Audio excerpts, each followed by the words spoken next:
Hello, it's another great day at the Scrum chat room, and today it's an excellent day simply because we are focusing on some of the key secret on how to excel in your Scrum Master interview. But we're not only going to be focusing on interview. Most often, when we're talking about Scrum, we also focusing on those who are at work, and we're also focusing on how what you do before getting to the job actually impact the way you respond to everything. So, welcome to the Scrum chat room once more, and I have my super amazing coaches here to make this job super easy.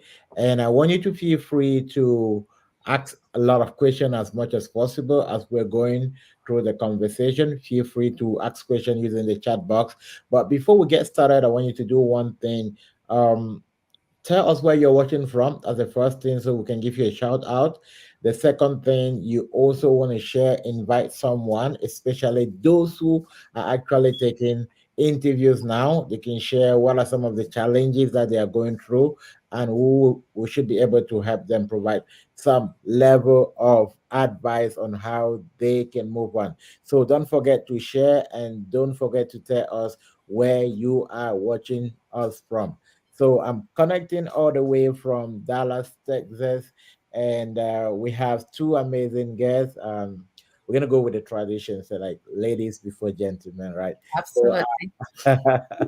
definitely.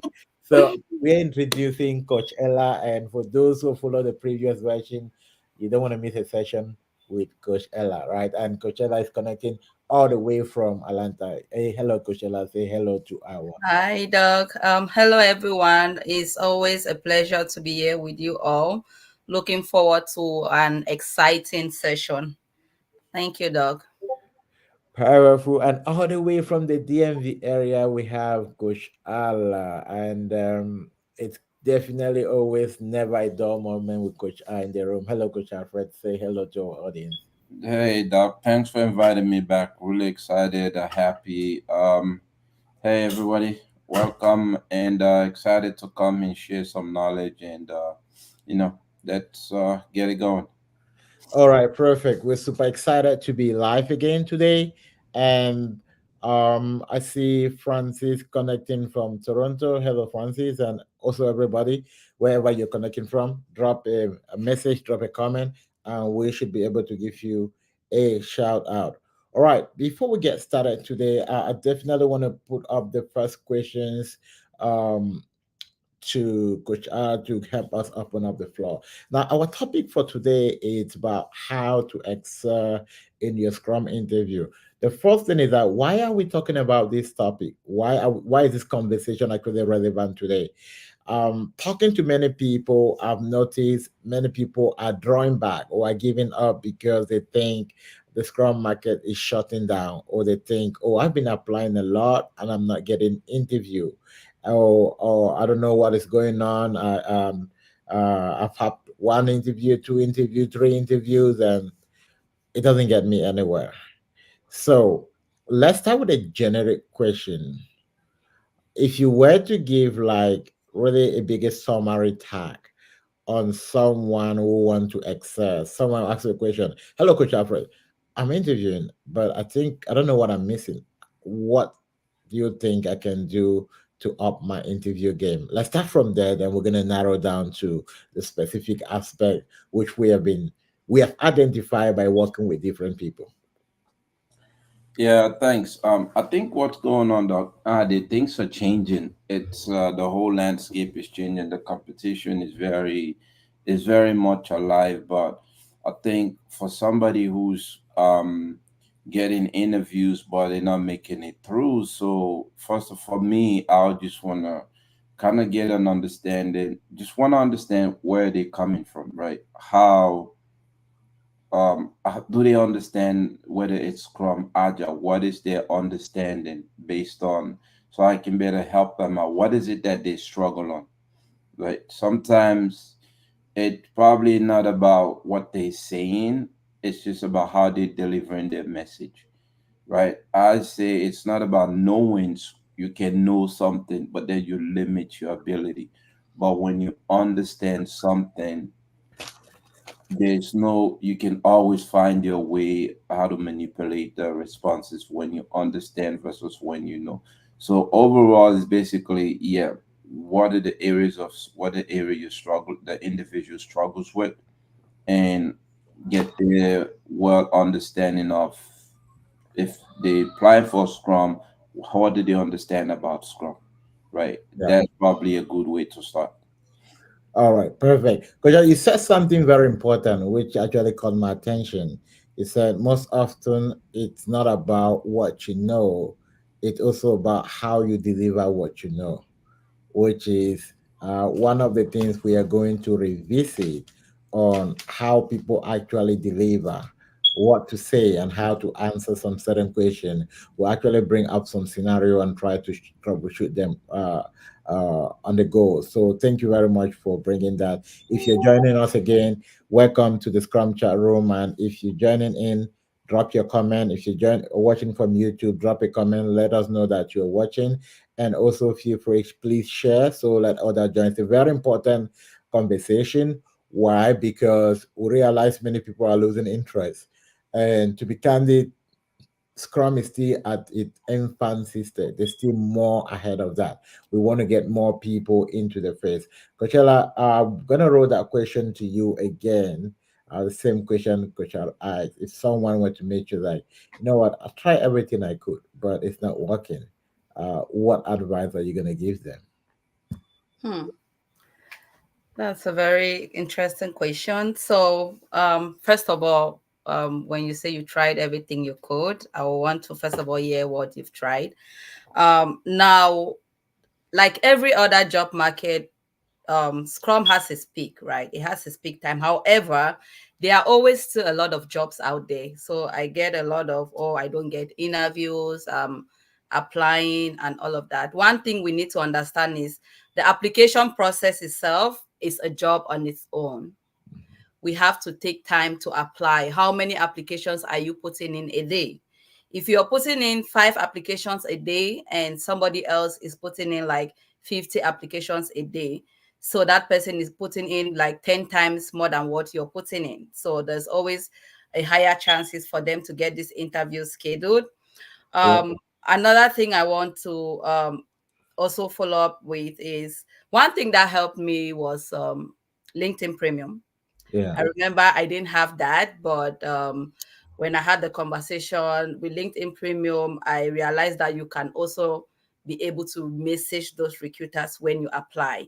that's right. But if you don't have premium, it doesn't give you that option. You cannot message them if you've not connected with them. So that was also one technique that I used to use when I go quick apply. Then it's most of the time it even comes up with a customized message already for you to, send it to the recruiters and you have them reply. That is you being one step ahead of every other person who just does the quick apply. So recommendation is, if you don't have premium, try and get it. Well, it's a sacrifice. Everything is a sacrifice, right? People will be like, oh, I'm paying every month for this thing and I'm not getting value, but it takes time. And again, if you apply on company's website directly, you need to understand that the replies there are a bit slower than when recruiters reach out. So there were times that I dropped in applications directly, and you sit for 2 months time and they'll reach out to you, or you've been shortlisted for this role that you apply and you even forgot that you applied for that role. Mm. Again, direct applications, it takes time. Be patient, right? I'm not a fan of I'm giving up on anything, because the job market for me is growing. I see jobs every day in my state. It's like, but one thing I notice is there's more hybrid now, but I see a lot of jobs in my state and recruiters are calling and I keep saying I'm not in the job market. So the jobs are out there. Are you putting in the work? Don't just sit and wait for the recruiters to reach out to you. How many applications are you putting in? And you have to study. Like I said, a lot of them are hybrid now, and you still have some people saying, oh, come in for in-person interview. I had that before. So you want to make sure that you've studied your material very well. There's Scrum is not going anywhere. I keep repeating it. The market is growing. People are Definitely. hiring every day. So keep applying. Don't give up. It's just around the corner. Wow, that's amazing one. And just to confirm that, I think about 2 days ago, one of our team member who was on a job fair, and they wanted to hire about 80 something Scrum Master for a new project that just opened up. I just imagine, that's just one company hiring about 80 something Scrum Masters. Oh, wow. And they're openings every day. Now, one of the things to check is if you go on LinkedIn and just filter, you want Scrum jobs that were posted, let's say the past 24 hours, you always see thousands of them. Now, the question is, why are we applying and not getting the job? And just by Coach Alfred and Coach Ella kind of highlighting some of the reason why many of us are unable to hit the mark, I've been taking out some notes. First is mastering your delivery. Second is your strategy. Third is how engaging are you. Also, Coach Ella said something very profound: sacrifice and value. And for me, that's the biggest thing that is missing in the market. Right now, we can apply, we can talk to recruiter, we can do everything, but for me, my entry point into not just Scrum, into anything you want to do and get result, it's all about the sacrifice you want to put in, the sacrifice and the value. Now, what I've seen in so many cases is that many people don't put in enough time, or when they say that I've done everything that I can or I've done everything that I could, is based on what they know. Many people have never engaged, for instance, the help of an expert or someone who is a bit advanced or more knowledgeable than them to kind of say, look, I've been doing A, B, C, D, and none of them is working. Can you kind of give me feedback? Now, this is just a sign that number one, you are not creating enough value. Now, many people sacrifice, they put in 500, 600. Let's say they dedicate their time to put in 100, 200 application out there, but then you realize that because they did not create value in the whole process, the applications are working against them. I had a conversation with someone a couple of months ago, and they said, oh, I've been applying, I've sent out almost close to 1,000 applications, and I don't have a job, nobody's calling me. And I said, okay, can I look at your resume? Now, the first thing when I look at your resume, that was amazing. Right. Okay. There's a system in resume which if a recruiter or a company look at it, it doesn't matter how good it is, the pushback. One of those are overlapping jobs, showing that you were working here between, let's say, from 2022 to 2024. At that same time, you're working in another company within that same period. So that person had about 3 or 4 overlapping jobs. Like he said, yeah, I was working part-time here, why working here? Like most often, unfortunately, you don't have the opportunity to explain just the fact that you have those overlapping. That's the first 10 over in someone even calling you. Like, okay, even if I bring you in, I'm not sure you're gonna put in 100% of your time because you have a track record of multitasking. So that's the first shutdown. A lot of people don't really pay attention.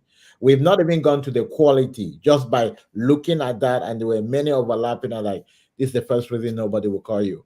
And now you realize that they have put in so many applications and they've already kind of blocked so many chances, right? And because of that, whenever they're ready, it start taking them more time. And this is the case for many people who are actually watching us, right? When they were not ready, they kind of just broadcasted their resume everywhere. And now when they are ready, some of those systems already have their resumes and other stuff. It become a bit more challenging, but that is still not an issue. We're going to talk about how to deal with that. Now, I want us to get a bit into the next conversation on creating that value or making sure that we are ready. And Coach Al, this question kind of get to you. Now, what is that point where you think someone should get to before they ever put out the first application? And for everyone listening, this is a very important question. And all of us are going to throw in our idea, and also our coaches who are working should also put in their own idea. What is that tipping point where they actually discover this was a sacred that worked for me, and this is a value? Yeah. So, what at that point do you think we should put A, B, C together? When should someone actually tell that they are ready, not just to apply, that people who are ready to apply, but they're not ready beyond the application phase, which means if the recruiter actually call them, they would know what to say. So, Coach Al, over to you, sir. Yeah, that's a good question. Actually, I'm kind of been, in honesty, I've kind of been in that position. But one thing I learned, and I've done this prior to transition, it's not to rush to put my resume out there. Even up to this day, my resume is all of that LinkedIn. Every other platform I use is private. Rather, I focus more on, I'm more big on the knowledge part of it. Not only the knowledge, but to understand the material to the core. There was there was a very successful South African entrepreneur business that I listened to. It's like, watch every great speakers, all of these great speakers, the Martin Luther King and everything. Say, what separate them? What is it that when they stand up, as soon as everybody want to hear what they say? It's not what they saying, it's how they delivering the message. See, the only reason why, because they're so knowledgeable enough about that material, and when they open their mouth to speak, it's like, wow, you capture their attention, right? I think it's kind of like people now visit, okay, I've gone through the training, I know Scrum. It's Yeah, easy. Literally, it really easy. But then again, it's not easy. that's We right. can never be prepared, but we can also be prepared. I'll say, in terms of prepare the mind, you can put in 50,000 application, 100,000. But when the recruiter calls you, or whether it's a third party or directly, when they call you, start asking you the basic question, you can't respond. That's when you know you don't even. There's a colleague of ours recently had an interview, and sometimes will call me, we prep. Yeah, And we will not believe it. Go back to the core. It's like, what are the Scrum artifacts? yeah. She was just laughing. It's like, you can't, you're kidding me.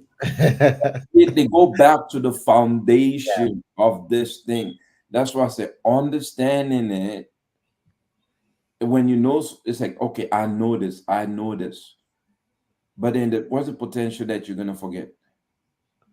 There's a greater chance that you're gonna forget. But when you understand what is Scrum, as soon as they ask you something, because you understand the entire concept, it's gonna help you. So pay more attention to gaining that knowledge of the material, harness it to point out. And you sometimes you would not, you I won't say you'll be 100%, but you have that confidence in you now that, you know what, I know and understand enough that I can respond should somebody call. It's not just about that. Like you mentioned earlier, Kujan, the same thing. Just try to reach out to individual. Either they're working, somebody who's going through the training process as well, yeah, and start doing this buddy thing, right? Where you guys, whether it's find a question online, start asking yourself questions. that's Start right. from the basic. Once you know, you get a good understand of the big, because the basic is all they're gonna ask you. They flip everything around, but if you look at it at the end of the day, it's circled back around the fundamental aspect of Scrum. Be it a situational question, they mold it, but if you really think deep, again, the same thing. Yeah, There's, you very true. can't go beyond. not understanding the foundation. All So right. that's best way I can say it.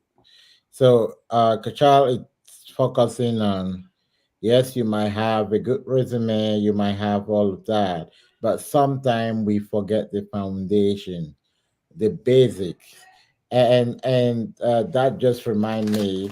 I think that's one of the principle we implemented in our community recently, really helping people to go back to the foundation.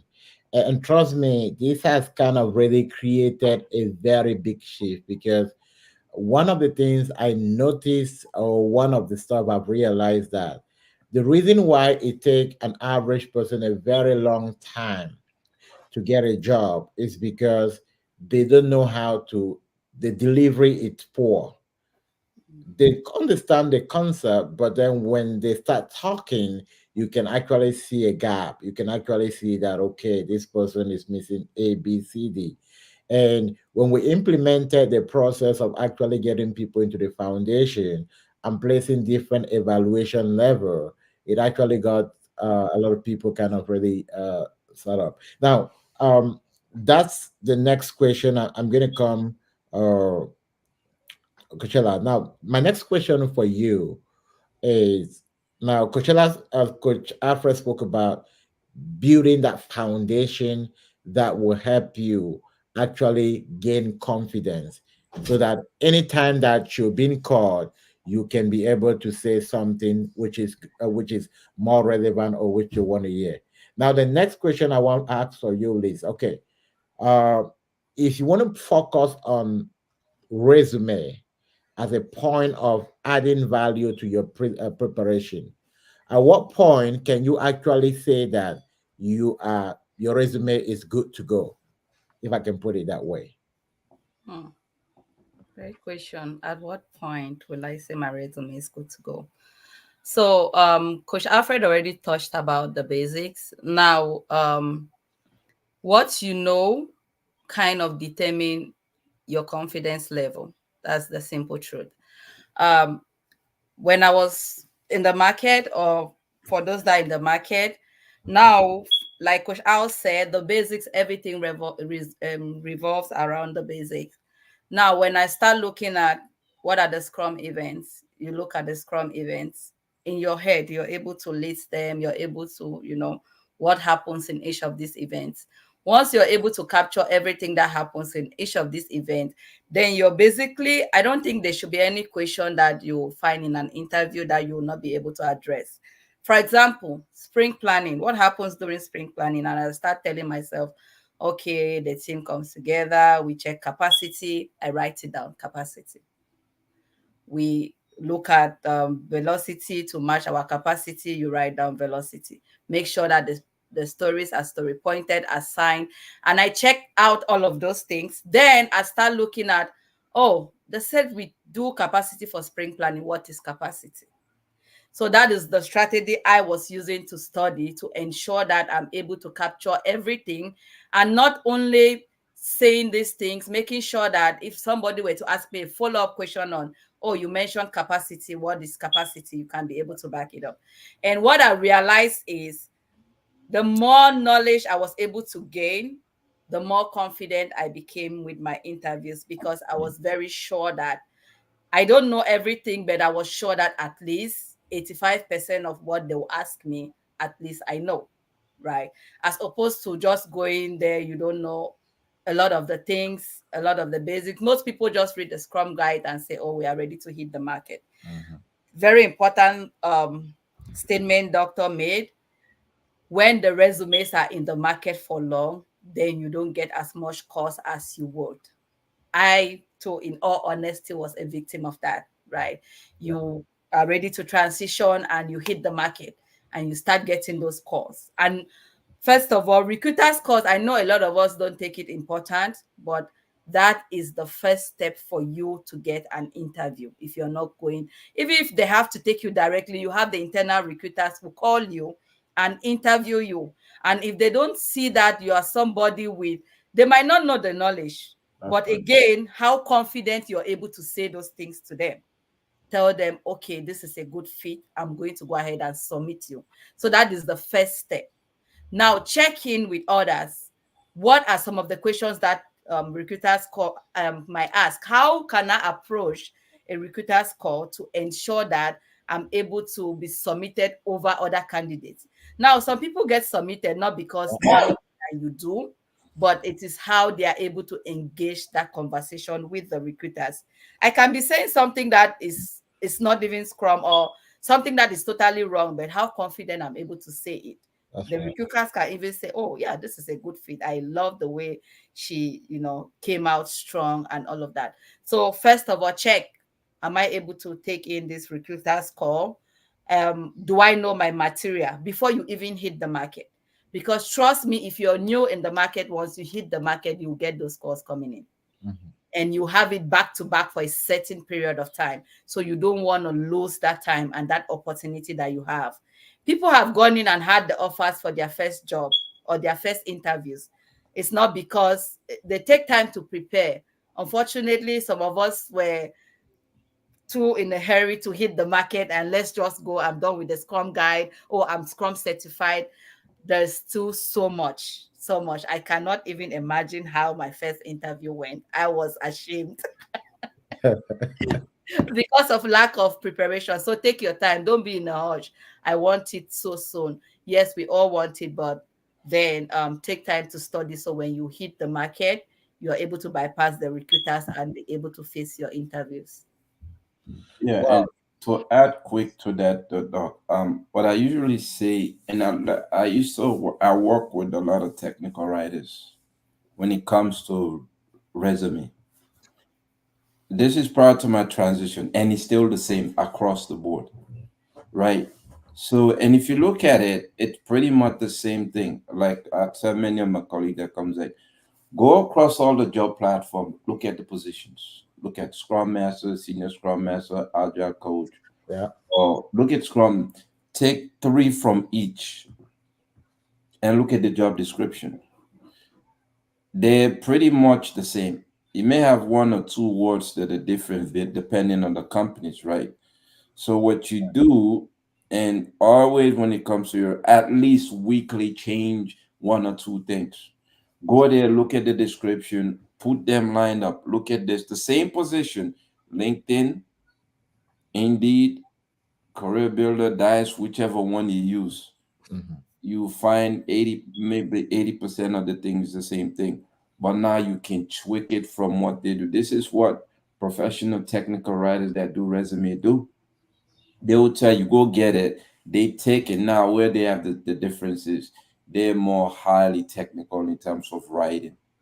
Right. But going back to some of Taylor said, I think the other thing to struggle with, it took me time, is how this knowledge that you have now, Mhm. how do you transition from theory into practical?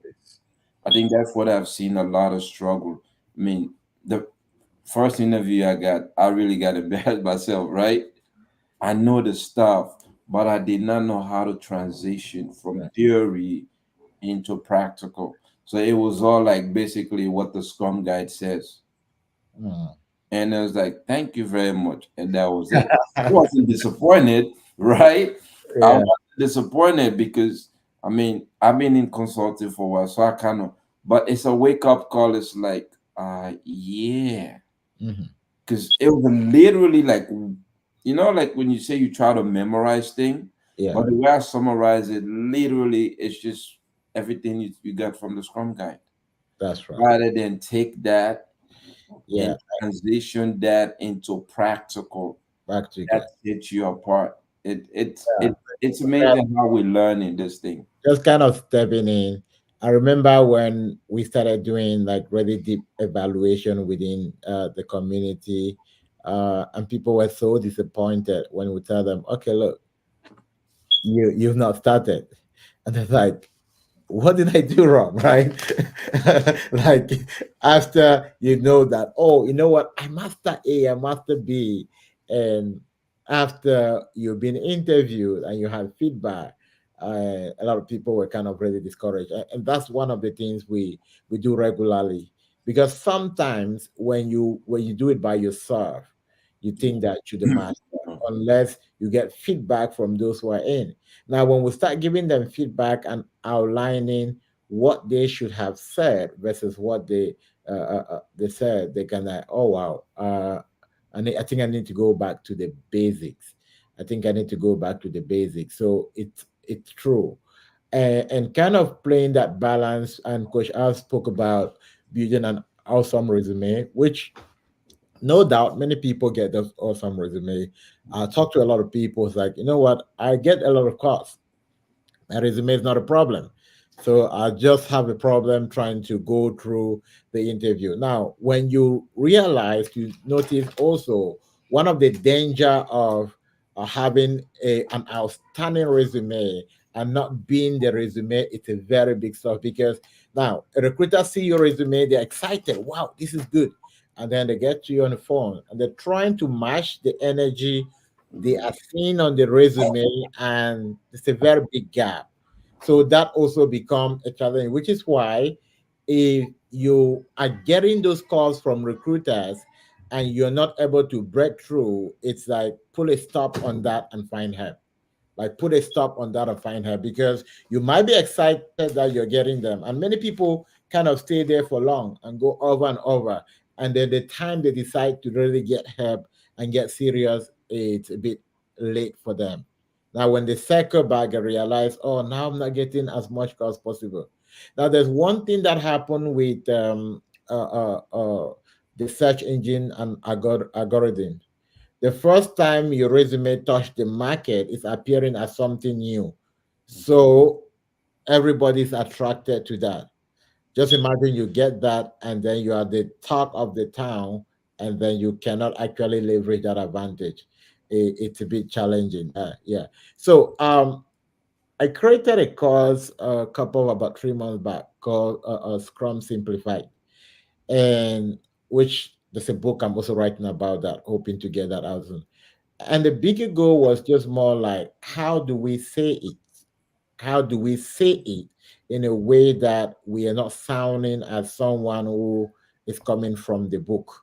We're sounding from someone who understands exactly what to say. Yeah, and that's just I think I'll find a link. I'll put it there for people who are interested to actually look into that. So for me, at what point should you say that, you know what, I think my resume is good and I'm good to go?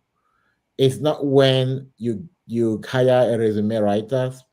With all due respect to resume writers, they do a good job, but the shortcoming is that most of them are not in your industry. So they go with a generic system, and when they put some certain word in your resume, they might sound like good. The recruiters most often will not pick them out because recruiters are not expert in Scrum. But immediately you get on the interview seat, that resume will be the reason why you will not cross. Now just imagine you put on your resume that you're an expert in Azure DevOps, for instance, and then you get there. You It's just like, read oh, my mind. I see you use Azure DevOps on XYZ, and can you tell me how you actually use Azure DevOps to deliver this? Are you like? Meanwhile, if you understood that, you probably had to not put it from the technical perspective, but from a project management perspective, you will be out yourself. Now, these are also the gap when someone else does your resume without them actually working them. And this also go to the next point that if you're unable to read one line after the other on your resume and actually tell what it is, it's also an indication that your resume is not ready. And the next question we want to kind of push through, it's about engagement. And this point around, I want us to focus on engagement with the recruiters. Now, what should I say to the recruiter in a way that they can move me forward? Why am I interview stopping with the recruiters? What are some of the things that you should look out for when you get recruiter calls and it goes nowhere? And Coachella, let's have your opinion, please. Um, Interesting, Doc. So usually, most of the time, these recruiters they go by the job description. So when you hear a recruiter called you, they actually have the description of the job open. So that's where they'll be asking you, oh, do you have experience with this? Tell me about PI planning. Not that they actually know, but that is what is in the job description. Now, first thing is, most times they will send you the job description before they even give you a call. Or this is the job XYZ. I'll find time or booking time for us to, hop on a call. Again, it's very important to go through the job description and you're able to make sure that everything that is there is something that you're comfortable with. Two, your energy level, Mm-hmm. how you engage with the recruiter. Now, somebody who articulates well and somebody who they might be saying the same thing, but one person is able to articulate better than the other person, and that person is able to bring in that energy. Then again, I think that is one of the things that also contribute to how we move. Sometimes you can go and you're talking to a recruiter and it's like you're thinking it in your head. Or Yeah. do you have experience with PI planning? Um, Yes, PI planning. I have experience with PI planning, right? And somebody else will ask, do you have experience with PI planning? Absolutely. Actually, I work in a safe environment and we run PI planning quarterly. Those are two different ways that two people have engaged with the recruiters. So make sure that you are very fluent, your energy is high level. Now, there's a trick that I always, some people, if you don't have like the job description, because sometimes those recruiters, they'll ask you what's the how long have you been in the Scrum environment, how long have you been doing Agile, because they don't know, right? And they are just looking at the job description. So in situations like that, I'll tell them, oh, it's the same, Agile is Scrum. Yeah, So if you're in the Agile environment, and I had that experience, and the recruiter say, oh, thank you for letting me know, we don't really know all of these. So how you engage them, be positive, bring out that energy, treat it like it's an interview. A lot of people just say, oh, it's recruiter's call and you're in a noisy place, you're trying. So that is from that stage, you're trying to make the recruiter understand that this is somebody who is serious, this is somebody who really wants this job, mm, right? So get a quiet place, engage. If you have time to look at the job description, read into it so that when they ask you those questions, you're able to, not just sometimes just saying, yes, I'm familiar with PI is not enough. Some of them might want you to throw more light on it because they have the descriptions on there. And sometimes you have there'll be some brief notes on some of those descriptions that they'll be looking at and seeing if you pick some of those words. Now, it's very important to know the words, the Scrum words. There are certain Scrum words they'll be looking at for that's you right. to know. So once you're talking to them and they are seeing those things that are highlighted, those words, and you're using it, then it already tells me that, okay, this person knows this thing, she knows what she's doing, and she's not talking from the books. So yeah, those are some of the points that I would want to highlight. Wow, that's powerful. Being able to, and that also take us to the basic where coach has said, being able to master the foundation. And sometimes they'll always ask you, "Oh, how many years of experience do you have with Agile? How many years of experience do you have with Scrum? Mhm. How many years of?" And they basically the same thing. So sometimes it's also good to like, oh, you're talking about the same thing. I was like, oh, I have no idea. So being able to pull that conversation, it's very important, and you need to come from a place of power and from a place of knowledge. It's also very important. Now, one thing I want to ask before we move to the next before we move to the next question is also the fact that sometimes your energy level as well, it's very important. How confident are you? Now, if in talking to you and it's more like it's a question and answer session, I also feel now recruiters are trained, although they are not subject matter expert, but they are trained on how to psychologically read who is ready and who is not ready. Right. So sometimes your confidence alone and just the way you talk is very important. So people can also just like your personality. And because of your personality, they can already move you forward. So it's very, very important. And that's going to take us to our next question, about now we've succeeded in mastering the art of bypassing the recruiters. Now, Kocha, this question is for you. Many people go to the first, second level and they never get any response from the interviewer. Hmm. When it and many people fall within this category. Oh, and they've had one, two, three, four interviews, and then no response from the interviewer. Coach, what do you think might be, or what should they be looking out for if they see this signal coming, or they see this frequently repeating? What are some of the signals they should be looking out for? I think it varies sometimes. I mean, we've all been there. I mean, we do interviews and we didn't hear back. Sometimes what I usually do is just to send a quick follow up with the individual I spoke with. Say, hey, whether it's afternoon, morning, good morning, you know, good morning, ABC. Thank you for the opportunity speaking with you with the position, just following up with you on the status of the thing, and then look for one way is to shoot an email. Another thing sometimes that may be happening is that they may be doing other interviews as well, right? Sometimes they may be internal, they don't. So it's kind of a really tough situation where you really don't know, and sometimes you may not have passed it at all. So it's hard for them to come out and tell you Yeah, honestly that you don't make it. And sometimes it takes a while for decisions to be made and them getting back to you. So what I usually say, it's may not being discouraged, just keep moving on, but continuously, maybe if I didn't hear back, give it a maybe few days and then follow up again. I'll try to do a three follow up. If I don't hear back, and then I was like, okay, forget it, I'll move on.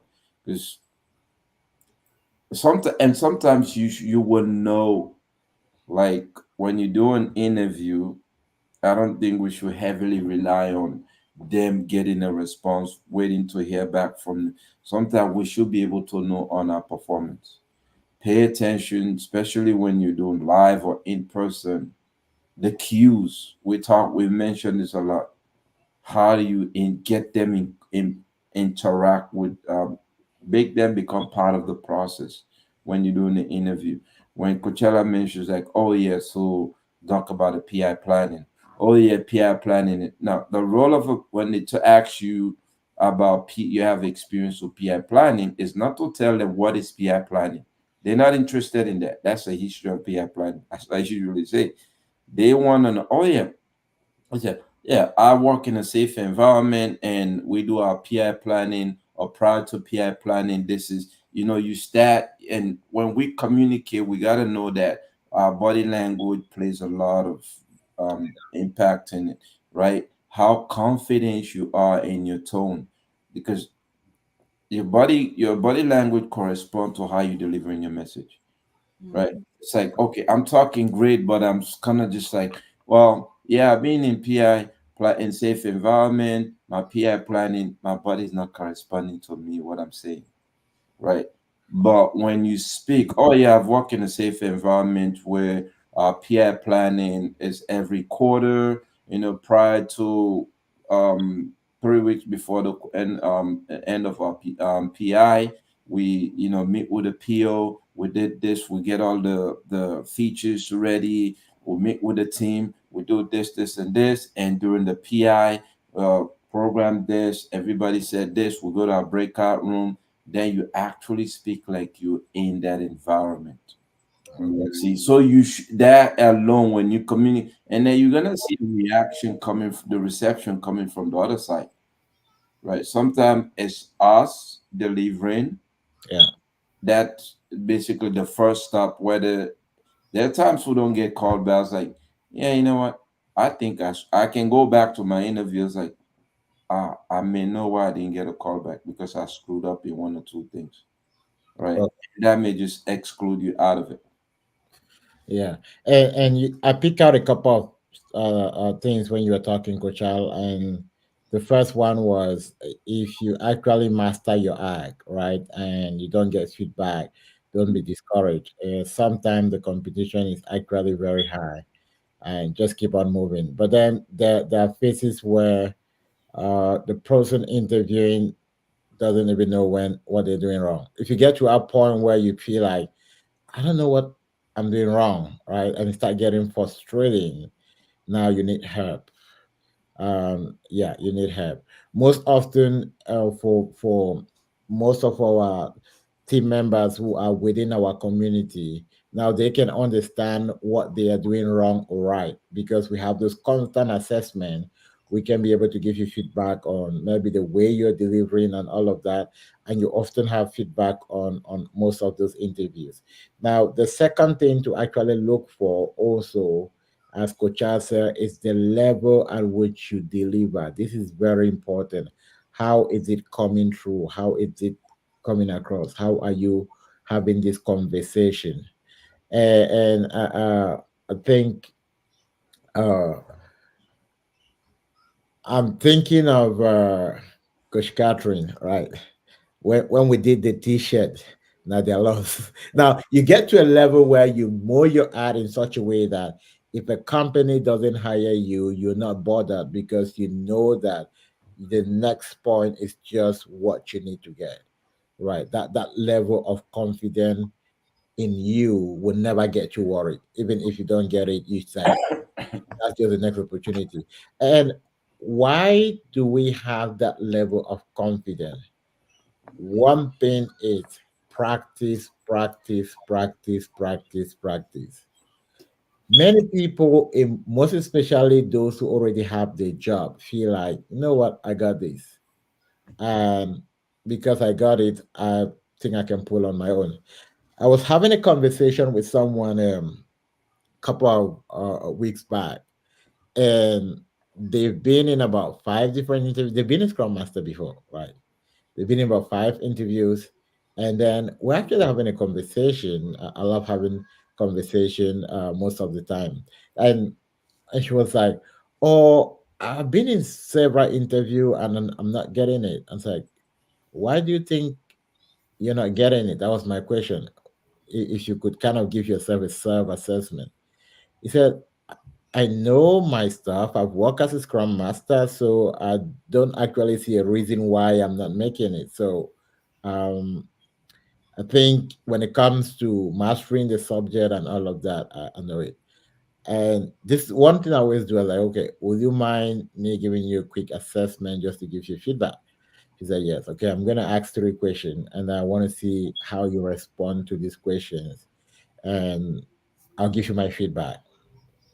Now, the first question I ask, which is one of our, I think, most asked and best question, to give a difference between definition of ready and definition of done. And they started over that. And the next question I asked was, give me an overview of your sprint as a Scrum Master. Right. Although they kind of knew what that was like, the delivery was the big gap. Now, I was looking at how an average student in my community would deliver versus how she was delivering. And then I could see that really, really big gap. And at the end of the day, sometimes we feel like I got it all. Mhm. But until you cross validating most of this idea with other people, it's really, really difficult for you to say, you know what, master the game. Now, the reason why most often I'm able to stay on top of my game is because I practice on a daily basis. It's not because on a daily basis, we're having sessions like, even if I'm not the one teaching, I'm there to listen, I'm there to learn from others. And it's that's how you engage in the whole process. And this is a recommendation we give for everybody, especially if you want to grow in the career of Scrum and want to move to higher levels. I want to think about getting not just a Scrum Master and moving higher. And we recently just launched the Agile Coaching Community, and I was having a one-on-one with one of our Agile Coach students today, and she was like, "I did SPC, and when I attended your training on release train engineer, that was the biggest value I've ever received. Like on SPC, I was completely lost. But now, why is it that we have that capability to break it down? It's because it's an act we are doing every day, right? Bringing those most often is not about I have SPC, I have these, I have this certification. It's about how do we package it in a way that we deliver it that someone can like, this is different, a bit different. It's about submitting yourself to learning. It's not about how much you read, listening to others, listening to other coaches talk, listening to people share their environment. That's really, really a big thing for us.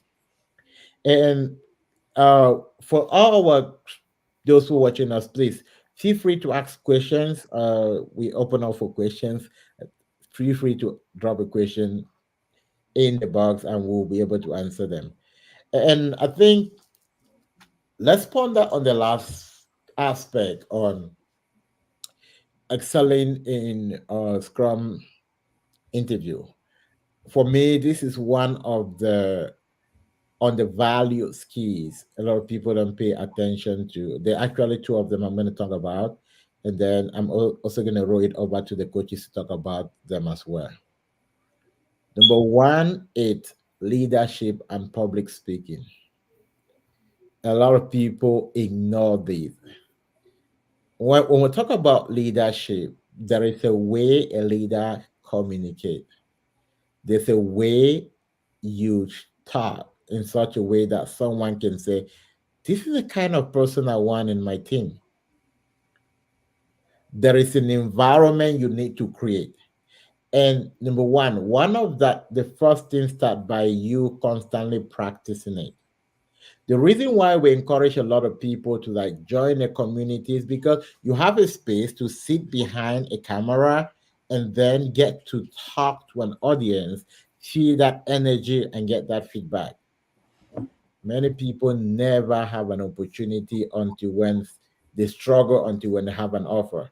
Now you realize that their first months are more like nightmare because they are praying every day for a day to go on. Why they've never mastered that act of leadership. Leadership is about discipline.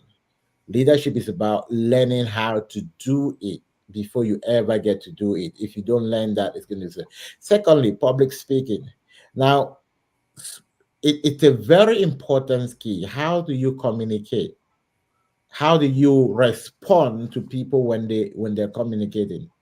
Sometimes I might ask a question, tell me about your last opportunity, but that question might require you to give a different response because we've been having a conversation for about 5 minutes. And if you're paying attention, the reason I'm asking that is because maybe of something you said or all of that. Now, understanding also on how you engage in public speaking and communication is very important. And leadership, it's also about how you see yourself, how you able to. I always say you must get a scrum job in your mind first. If you don't get it in your mind, it, forget about getting it physically. You must see yourself there first. You must bypass all the challenges. You must think differently from what every other person is thinking to be first on the line. If not, it's going to be very, very challenging for you. And I'm going to roll it over to Coach Ella. And Coach Ella, now this is the first point. This is one, I'm putting you on the spot, I know, but this is what I want you to share with us, right? Uh, Coach Ella, it's a very powerful trainer when it comes to delivering. And Coach Ella, I want you to share at what point did you kind of get that energy point that really kind of drive? I would say, um, why I'm putting you on the spot because I actually saw the strength growing, and I was like, sometimes I just like, you know what, this is the best person to do it. what is that point where you actually really got comfortable? What changed from the time you had that first interview when you came back and you were like, what did I do? And now to a point where you can be having a cup of coffee and having a conversation and it's like, let's take it on.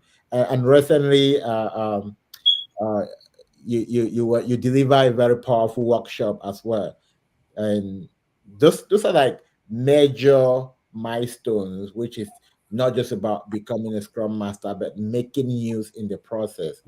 What are those key points that you want to share with us that actually make a difference to getting at the top?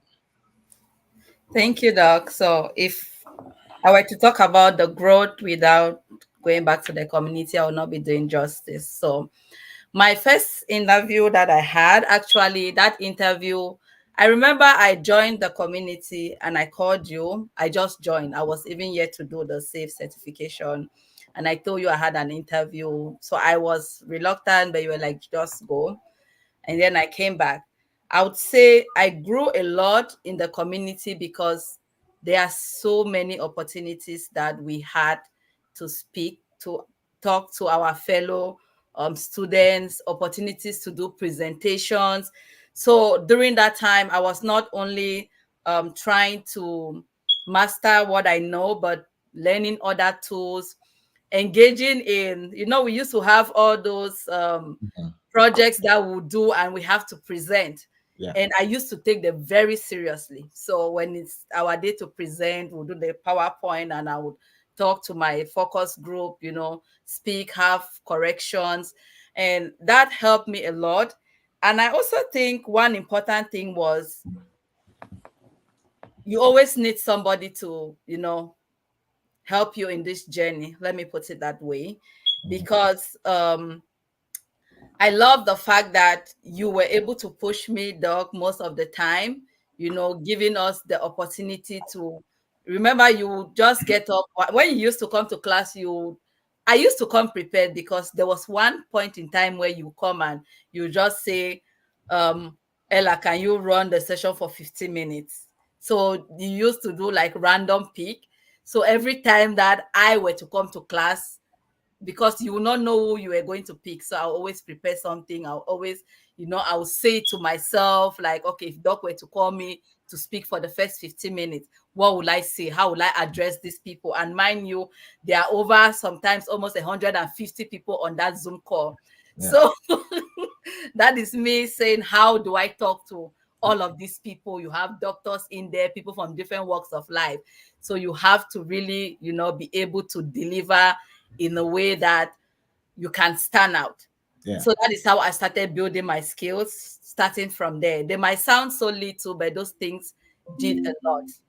So I started building my skills from there, having opportunities to share and have honest feedback, yeah, right? That I used to cherish a lot. Sometimes when I would come and there were times you used to call names. I remember myself and Coach Kate. After she answered her question, I was laughing at the back. So then I was just texting her behind the class and saying, please, Doc should not call me. And before I even send the text, you were like, Ella, this next one is for you. So, and, and then we went back to back. I think that particular question was about what's our opinion on estimating spikes. yeah, And then I gave my answer, and then you counteracted. Then I gave you counteracted. I was like, okay, this is serious. So these are the things that you will find that are found in the job place. Just like I think Coach Nicole mentioned, you have to study yeah, more. People will challenge you. So you have to be able to know what you're saying and stand by what you're saying and be ready to, not just say it, but say something that makes sense. And that skill, I was able to build it in the community because there were so many opportunities that I had to present. So many times that I came into class not knowing if I was going to be called to present something. So I was always ready. In other words, I was always ready talking to myself and having focus groups. And also I know I didn't have an opportunity to contribute on the question of why you are not being called back. yeah, But again, it goes back to the community. When I used to go for interviews, I will record them and I'll find somebody in the community, working Scrum Masters, I'll send it to them. and say, listen to it. What do you think? Mm. Sometimes you might think that, oh, I did well, but after somebody listens to it and said, oh, this question, I felt you should have done this, or they're asking you about PI. There's no way you talk about PI and you conclude without mentioning Scrum or Scrum, dependency, following on rigs. So those were little things that, sometimes you leave out, somebody might listen to it and tell you, oh, you can't talk about PI without mentioning these key facts. So recording it and have, of course, if I before I came to the community, when I used to go for interviews, I'll just come back and who will I send it to? I cannot just go on social media and find some random person and I say, oh, come and evaluate me, right? So it's very important. I was able to build my skills here. I cannot overemphasize on the opportunities that we have to be able to build our skills, and also the leadership sessions you used to have with us on Sundays. How to be a leader, how to talk, public speaking, and all of those things, how to approach people. So I learned a lot here, and I kept having opportunities to be able to lead other groups or support other groups within the community, and that also helped me to build a lot. There's no way you want to go and they've given you a responsibility to support a team, and you will learn. Definitely. Because people will ask you questions in that team level and they will challenge you. Oh, but I read that this, I read about this. And so all of those things together helped shaped me. I was ready to answer the questions that they had to ask me. I was prepared to address those people because they are looking up to you. So just the same in the environment that we are now. Again, thank you, Doc, for empowering me. And that really played a vital role in how I was able to grow from not being able to even answer a question or answer questions in class unless I'm called, Mhm. to now being able to, talk and address people and be able to, share my opinion. As a leader, you should be able to bring out your opinion, or else they'll overshadow you at the workplace. So it's something that we really have to build. It's very important, even when you're on the job. So, Wow, that was powerful. Thank you very much, Coachella. That was putting you on the spot, and I also have to put Coach Al on the spot as well. Now, I remember Coach Al when we had that first conversation, and Coach Al was definitely already a leader before joining Radar. But Coach Al, now the major question for you is, what are the different aspects that change, and um what actually brought about those changes? For me, like you said, I think being in consulting helps me a lot in terms of being in front of those management and everything, how to communicate with them. And but I think what took me a while, I remember when I first watched your video, just like what Coachella said, and something kicked in because I was watching a colleague of mine who was working as a scrum master. We spent about she was a- she was actually resistant a bit to share information because she was like, I want you to learn this thing step by step. No, I want to give me the whole thing. Let me just go crash my head with it, right? But I was like, there's a different way of learning this thing. So when I watch the videos and I keep watching it, was to learn how to distinguish what I know, all the videos I've seen, but it's like focus on the key points. Mhm. Like, I was like, okay, here's one person saying this, and here the other thing saying. So it took me a while. I wasn't because that's when I realized that there's no need to rush. Yeah. Patient. It took me a whole year or two, a year or so.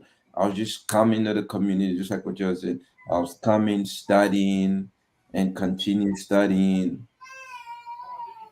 I was actually applying the concept I was learning Mhm. in my prayer field as an analyst, um, what if so financial analyst audit and the multiple role I was playing. So I Mhm. started having this conversation. They're like, "What are you talking about? Are you talking about all this agile things?"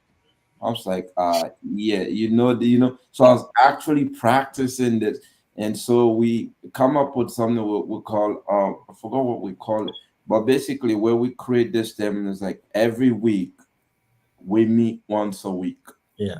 right? We give a status update to the manager, and then we meet with the directors and all the the big guys, and give them update on what's going on. And it kind of was like, okay, so this is more like a kind of like a daily stand up, a review, right? Mhm. And the management staff, when we meet with them, they start asking questions. Oh, so what's the status on this district? What's going on? What's the findings, or what have you been able to find? So from a financial investigation standpoint, right? So that helps me start implementing it in actual in the actual where I work. So it makes the transition ease like smooth, and they actually did not want me to leave. Mhm. I was with Ernst and Young. Oh no, you sure we can make it? I was like, nah, it won't make sense me practicing something for a year and then I'm still doing this. I have to get into the field. Yeah. But consistently coming back to the community helped me.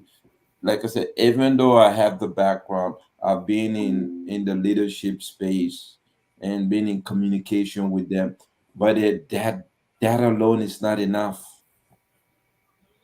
Yeah. It doesn't matter how many years you've been with them. Trust me, when you meet with another, it's a different experience every day, and they expect something. Don't want to hear the same thing all the time. You got to continue to improve. That's one thing I think, like what you said, I'm grateful Yeah. because it's a continuation. I left there and come here and just keep enhancing my own ability Yeah. to continue that leadership mindset, which is critical when we talk about the transition. It's really important to build a leadership mindset and your ability to speak, not only in terms of public speaking, but be able to articulate your point that you get across clearly. Wow. Thank you, Coach Alfred. Those are really powerful stuff. Now, the reason I asked them to share because sometimes when we see people exhibiting some leadership ability with thinking it's just from yesterday, right? It's been a while. For me, uh, I was fortunate enough. The first job I ever had that was 20 2006. And I was working as an assistant to a project manager, and they left for their master. So I was pushed to a leadership role, leading a team of over about 12 people um, at my first opportunity after 3 months just being in the job, after bachelor's and just moving the job and that stuff. And that pushed me a lot to learn and start training. And it was also an opportunity for me to train. And it was in project management. So I've been in the project management space for a long time, and actually pivoting to Scrum was more on realigning and understanding the concept. And to say, my first ever Scrum interview, I got the job. Now, it's not to say I'm the expert, but it took me, I did not take the certification and then when I thought I took the certification. I remember I actually practiced for over 1 year before applying for that job. Now, this is just to kind of say some people they want to. Now we've created a system that can help you learn almost everything within 90 days and make it, and people are using 60 days or so. But remember, this is from a lot of us practicing and making mistakes and understanding what are these mistakes and watching other go through the process. Who are those who are hitting it in the shorter circle? What are they doing versus those who are taking longer versus those who are giving up along the way? It boils down to one thing. Number one, many people do not actually understand what they are getting into. so they don't invest the right energy and the right time to practice. For instance, let's assume that this is actually a session, and we've shared quite a lot on this session. Very less than I would say less than 5% of the people actually will listen through the whole process. Right. Many people are like in, out, in, out, in, out. They pick one stuff, they cannot make connection through the other point. Why? Value created is low, so the output they get from it is actually low. I know a couple of people within the community. They're like, you know what? I want to get a job on my first interview. And they asked me a question: what do I need to do to get a job on my first interview? I said, number one, master the basic. If you can master, and if I ask you a question and you can answer it in five different ways, you're gonna get it. When you master the basics, a lot of people want to rush into practical. Oh, I want to learn Jira, I want to learn this. And that's definitely not the basic. Jira and other stuff will only make sense to you when you understand the material that is being inputted on that and how to uh, coordinate with that. So, take your time. And most of these will not come for free. Trust me, it doesn't. Especially except you don't want to get serious about your career. You can do whatever you want to do. But if you want to really get serious about it, one of the things you want to do is invest in it and stay consistent in it. And at any point T, you lose the Z to invest in something, the value actually goes away. Right. That's the reason why someone will have a bachelor, they push on to have a master, they push on to have a doctorate. They're not having it for free. If this was actually made free, nobody will have that Z to move higher. Trust me. Yeah, Doug. true. It's very true because even some things as basic as you are in an apartment complex that has a gym Yeah, and you don't go there. But the moment you move your money to pay for a gym, that's right. and 1 day, 2 day, 3 day, you're like, okay, no, this is my money. I need to go. So you are pushed to do it because you've actually sacrificed to get it, and you feel like I'm losing a lot if Yeah, I'm just wasting my resources now. So I have to go. But the free one is like, oh, I'll go tomorrow. I can go anytime, yeah. you know? That's the basic to getting result. Add some value there. And when you add value there, trust me, you're gonna get it. This was a really great session. I feel like going back and watching it, and for those who actually participated, and you feel like this was super useful, um, ensure to share it with someone. They are going to have a whole lot. Many people are struggling not because they can't get a job, but simply because they're missing some of these key steps there. They're learning one. I spoke with someone a couple of days back. They had about 8 to 9 certifications. There's no certification they have not done. And we're planning to do the next one. I was like, it's not gonna help you. Like invest that money, get in a community, practice what you've learned, get a job, and then you can go ever with what certification. And now another stuff which I've seen when I The more the certifications, the more challenging your the more interview, challenging, they expect more from you. because Like yeah, they come in and say, oh, this person knows a lot. a So lot. Yeah. let's look for questions that will also prove to them that okay, we know this is what we are looking for. So I agree with you, Coachella. And one thing I've noticed is that people feel more comfortably paying for more certification than paying on how to use the certification.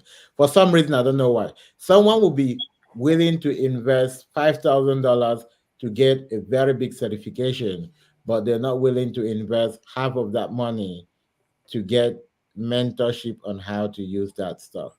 These are some of the challenges that is keeping people like. Now, why am I saying this? I always tell you, I tell you the truth, not because we want you to come get our program. No, simply because we want you to be aware of what you're not doing that is keeping you on one spot and what you can do. That's the whole reason of us coming to share with you and tell you this is what is working, this is not what is working. This is it's an aspect of leadership, right? Leaders are selfless. We talking from our experience so that you can learn from there. The So Just a quick one on the certification. I think there's a misconception thinking the more certification I have, it makes you look good on paper, right? But I think it's not about getting the certification, it's about the purpose of a certification is an enhancement. It's Mhm. like we're saying, the foundation. That's why if you look at almost every Scrum job, they always say CSM, or you might see now safe, right? Yeah, Those are they mostly now know as they come into understand. Those are the foundation you have to. Now, if you have your CSM and then you go safe, what is it? You jumped another two level. There has to be some form of alignment that is adding more value, right? But I think people, like you said, people just go and take certification just to look good on paper. Or I have all the certification, but what value does it add to the knowledge that you have, that you about this material you're learning or this field? Let's say, so we're in agile, we do scrum, safe, um POPM or RTE, so you see the connection, right? Because now this one peeps you another level, this one peeps you another level. So it just continues to add on your knowledge. And so now it's like you're well rounded rather than just go take this one and go take that one and go take. But like being part of a community is it's more better than attending the certification. yeah, that's right. You can have all of it at That, your that just remind me, Coach, we have a safe certification this weekend for those who want to participate. I shared the link as well. And for those who participated and you want a free Scrum assessment, I also share a link. If you don't see a space, just wait for about a day and then check back again that link. I only open space for 2 days or maximum, right? And each day I can only take, I think, a maximum of 2 or 3 appointments for free assessment. And I always tell people, please don't just take it because you need it. Don't just take it because you feel like talking to. No, take it because you need it, right? It's actually to help you see where you are missing and how to close the gap. One last word, Coachella, before we wrap up. One last word. Is there anything we haven't said? Uh, But for those that are still looking for to um, joining communities, there are a lot out there. I'm not here to convince anybody because we are not focused on quantity, quality, even if it's two people that we are able to, you know, make them see the value. But in all, don't give up. The market is there's still a lot of scrum jobs out there. Change your strategies. It's becoming, because scrum masters now is not just all about facilitating the event. So more other questions are coming on leadership and other aspects. So look for opportunities to learn more and enhance your knowledge so that when you get to those interviews, you can be able to scale. Thank you all for coming in. I'll see you when I see you. Coach Alfred. I'll say opportunity cost. Okay. What are you That one. what are you willing to give up to achieve? That's it. I learned this in economics, post whatever you That's call it, right. block traders. So opportunity cost. Everybody, CEOs, they've done it.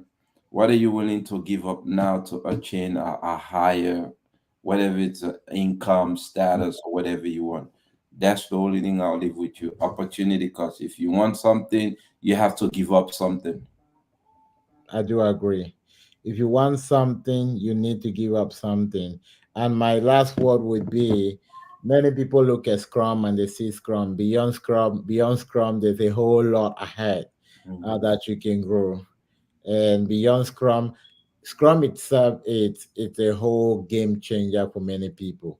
Even if at the end of the day you don't have a Scrum job, if you were actually intentional in the whole process, you become a more valued person.